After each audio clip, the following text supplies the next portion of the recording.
Good morning, students. I am here to present Science first chapter Crop Production and Management of Class 8. First of all, I want to tell the objectives of this chapter, means what you will get after learning this chapter.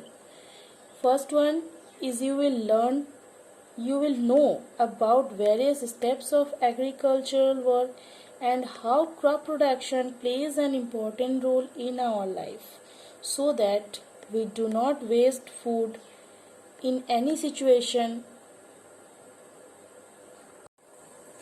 So let us start this chapter. इस chapter में बूझू और पहेली दो friend है जो कि हमारे साथ पूरे चैप्टर में रहेंगे। बूझू जो हमेशा सवाल करता है और पहेली इन सवालों की जवाब देती है। तो आइए हम लोग स्टार्ट करते हैं। Crop production and management. Crop means फसल और प्रोडक्शन मीन्स प्रोड्यूस करना। फसल किस तरह से प्रोड्यूस किए जाते हैं और इनका मैनेजमेंट किस तरह से होता है। Okay. Buju and Paheli went to their uncle's house during summer vacation. One day, they saw some tools such as खुरपी, sickle, plow, shovel, etc. in the field. बूझू और पहेली वे अपने समर वेकेशन में अपने अंकल के घर गए हुए थे। उनके अंकल एक फार्मर थे। चूंकि वो फार्मर थे तो उनके घर में एग्रीकल्चर रिलेटेड सारे टूल्स अवेलेबल थे। क्या क्या थे? खुरपी, सिकल, प्लॉ, सोवल, etc. तो बूझू के मन में एक क्वेश्चन आया कि Boojho desires to know how and where do we use this tools. किस तरह से हम लोग इस टूल्स का यूज करते हैं। तो आइए जाने किस तरह से। You have studied that all living organisms need food. सबसे पहले हमें पता है कि सारे लिविंग ऑर्गेनिजम्स को क्या चाहिए होता है? फूड चाहिए होता है। Plants can synthesize their food themselves, but animals, including human, cannot. सारे प्लांट्स को अपना खाना वो खुद सिंथेसाइज करते हैं, बट एनिमल्स और ह्यूमन बींग्स ये अपना खाना खुद रेडी नहीं कर पाते। Can you remind how green plants make their own food and from where do animals obtain their food.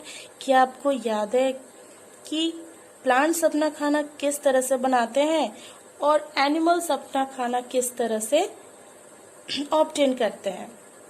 But first of all, why do we need food. तो सबसे पहले ये बताइए कि हमें फूड की जरूरत होती क्यों है। You already know that energy from the food is utilised by organism for carrying out their different body functions like respiration, digestion and excretion.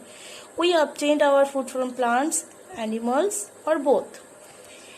इससे हम लोग क्या समझे कि हम लोग को ये पता है कि फूड हमें क्यों चाहिए।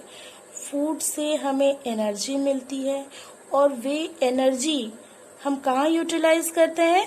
अपने बॉडी फंक्शंस में यूज करते हैं।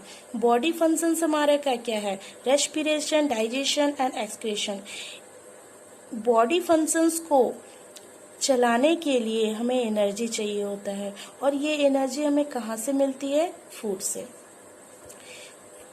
प्लांट्स अपना खाना खुद बनाती है, बट एनिमल्स नहीं बना पाते। और ह्यूमन बींग्स वे किस पे डिपेंड करते हैं? वे प्लांट्स पे डिपेंड करते हैं, वे किसी अदर्स पे डिपेंड करते हैं। We obtained our food from plants and animals. हमें अपना खाना प्लांट से या एनिमल से मिलता है। जो वेजिटेरियन होते हैं वो ओनली प्लांट्स पे डिपेंड करते हैं और जो नॉन वेजिटेरियन होते हैं वो प्लांट्स और एनिमल्स दोनों पे डिपेंड करते हैं। फिर बूझू के मन में फिर एक सवाल आया। Boojho desires to know since we all required food how can we provide food to a large population of our country. Boojho सोचा कि उसे जानने की इच्छा हुई कि जबकि सभी को फूड चाहिए होता है तो इतने बड़े कंट्री में फूड किस तरह से प्रोवाइड किए जाते हैं। पहली उसका आंसर करती है। Paheli said that food will have to be produced on a big scale. Boojho asked but how. Paheli उसका आंसर कर रही है कि किस तरह ये जो भी फूड होता है ये प्रोड्यूस किए जाते हैं बहुत बड़े पैमाने में, बहुत ज़्यादा क्वांटिटी में प्रोड्यूस किए जाते हैं, तभी ये सभी को अवेलेबल होता है। फिर कैसे होता है?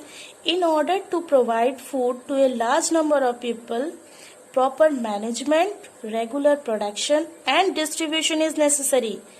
ये जो 3 स्टेप्स हैं ये बहुत इम्पॉर्टेंट है। किस चीज के लिए? प्रॉपर मैनेजमेंट के लिए। फूड, सबको फूड प्रोवाइड करने के लिए हमें क्या क्या चाहिए? प्रॉपर मैनेजमेंट चाहिए, रेगुलर प्रोडक्शन चाहिए एंड डिस्ट्रीब्यूशन भी सही होना चाहिए। ये नेसेसरी 3 पॉइंट्स हैं सारे फूड प्रोवाइड करने के लिए इतनी बड़ी लार्ज कंट्री में। Agricultural practices. Agricultural practices means हम ये एग्रीकल्चर जो वर्क है ये किस तरह से हमारे कंट्री में आया या फिर किस तरह से ये स्टार्ट हुआ। Till about 10,000 BCE, man was still nomadic and wandering in groups in search of food and shelter from place to place.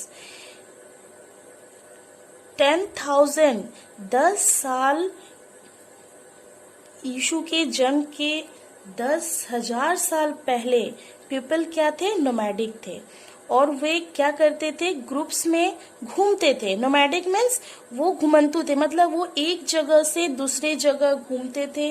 किस वजह से? फूड के सर्चिंग में।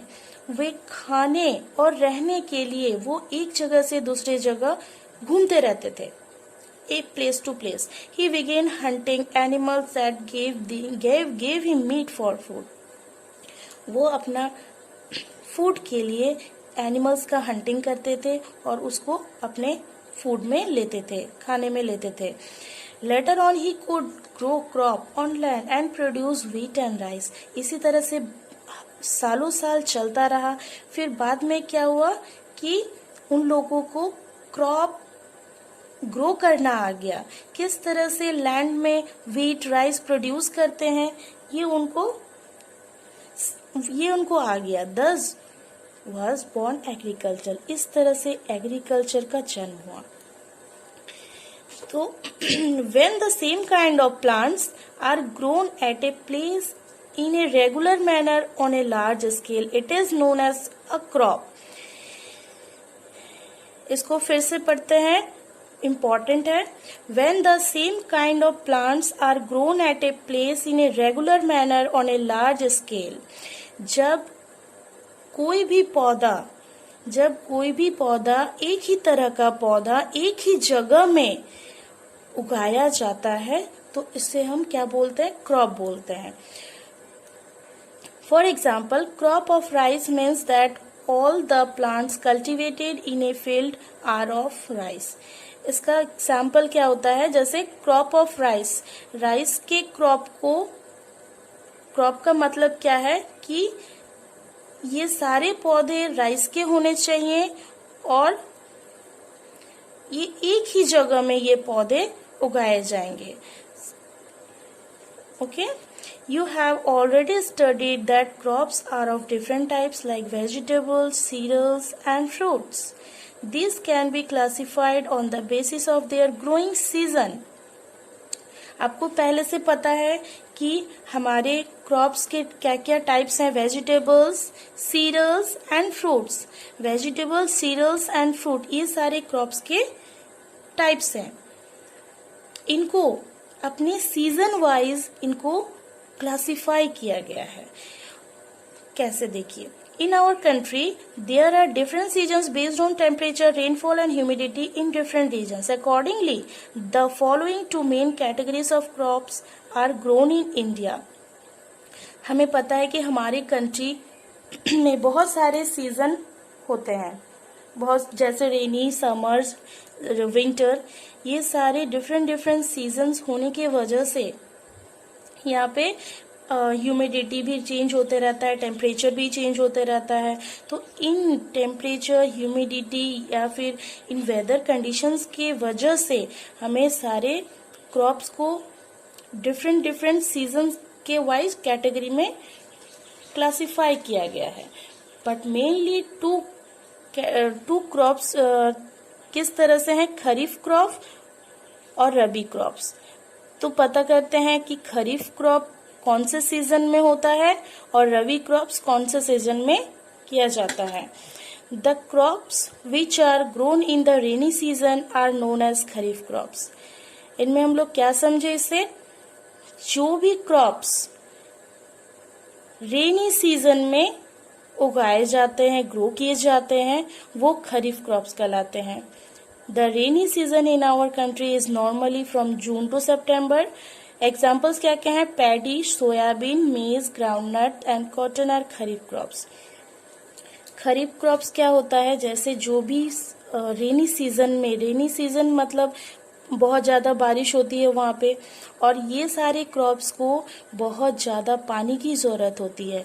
तो अगर रेनी सीजन में ना किया जाए तो फिर हमें प्रॉब्लम हो सकती है। किस तरह की प्रॉब्लम, जैसे पानी का बहुत ज़्यादा क्वांटिटी ज़रूरत होगा और कॉस्ट भी इसमें ज़्यादा आएगा अगर समर डेज में करते हैं या फिर विंटर डेज में करते हैं। तो इस तरह से जब नेचुरल कंडीशन हमारे साथ हो, जैसे जब रेनी सीजन हो तो पानी की ज़रूरत ऑटोमेटिकली फुलफिल की जा सकती है। तो इसी तरह से खरीफ क्रॉप कब किया जाता है, रेनी सीजन में जो भी क्रॉप्स ग्रो किए जाते हैं वो खरीफ क्रॉप्स कहलाते हैं। और mainly rainy season June to सितंबर होता है। इसके एग्जांपल्स क्या क्या हैं क्रॉप्स के, इन सीजन में जो भी crops, paddy, soybean, maize, groundnut and cotton, ये सारे खरीफ क्रॉप्स कहलाते हैं। Next number 2, rabi crops. The crop grown in winter season October to March are known as rabi crops. Examples of rabi crops are wheat, pea, gram, mustard and linseed. हम क्या समझे यहाँ से कि जो भी सारे, जितने भी सारे क्रॉप्स जो अक्टूबर से मार्च तक ग्रो किए जाते हैं, मीन्स विंटर सीजन में किए जाते हैं, वे रबी क्रॉप्स कहलाते हैं। जैसे व्हीट, पी, ग्राम, ये सारे एग्जाम्पल्स हैं इन क्रॉप के। Beside this, pulses and vegetables are also grown during summer at many places. इसके अलावा वेजिटेबल्स और पल्सेस ये बहुत सारे प्लेसेस में समर डेज में भी किए जाते हैं। अब बूझो के मन में एक सवाल आया, बूझो wants to know why paddy cannot be grown in the summer season. बूझो पूछ रहा है कि समर सीजन में पैडी को क्यों नहीं ग्रो किया जाता है। पहेली told him that paddy needs a lot of water, therefore it is grown only in the rainy season.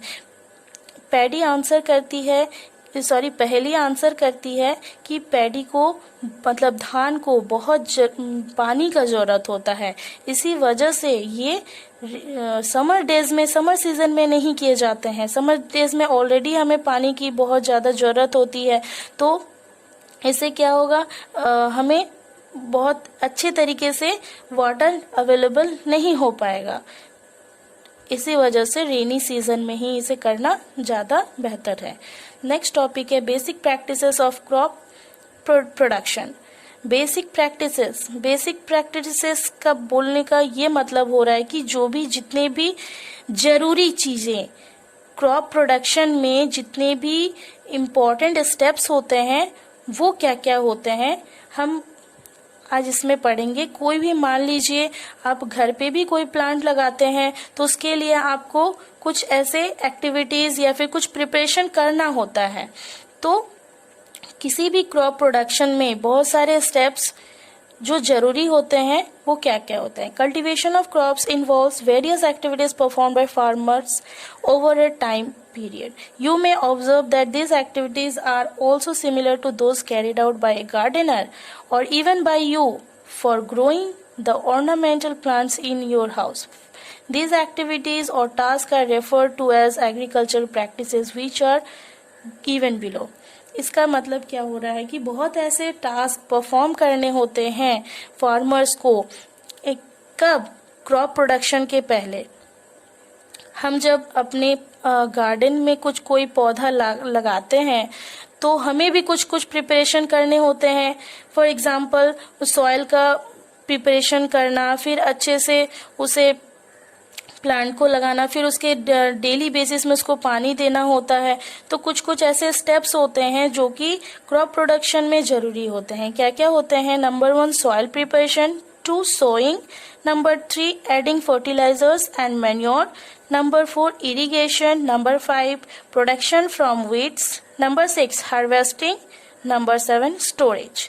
इन सारे 7 स्टेप्स हैं जो कि बेसिक स्टेप्स हैं जिनकी वजह से हम क्रॉप प्रोडक्शन कर पाते हैं। ओके, नेक्स्ट टॉपिक है प्रिपरेशन ऑफ सॉइल।